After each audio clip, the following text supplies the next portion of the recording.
But we have to realize that God actually is the one who holds tomorrow. And what I'm getting at, and really this first part of this message is about we have security in things that God often has to shake to let us know that our security is not actually in him.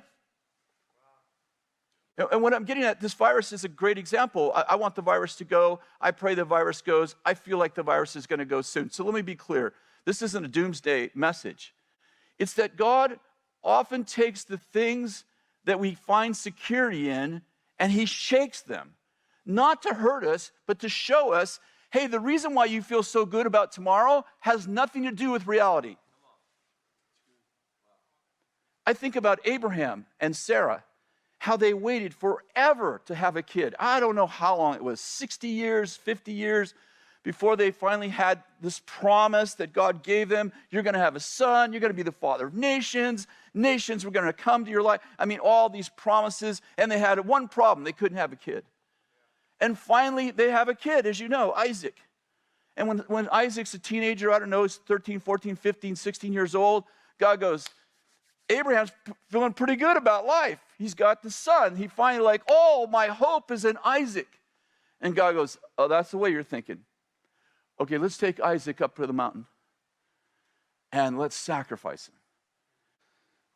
But the truth is, he didn't have to sacrifice him. But the point is, what was God trying to do? He was trying to make sure that although Abraham and Sarah finally had the promised son, that their identity and hope wasn't in the promise, but in the promiser.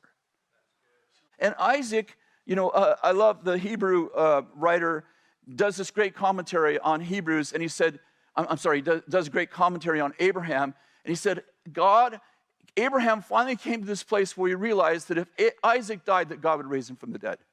He had to come to a place as the father of faith to realize my security in God's fulfillment cannot be in Isaac. It still has to be in God. And by the way, I want to be clear. I'm not in any way saying God created the virus. I'm saying that God uses stuff to shake us to a real secure spot in our life, where our peace and our security really isn't related to what tomorrow brings, but who's bringing tomorrow.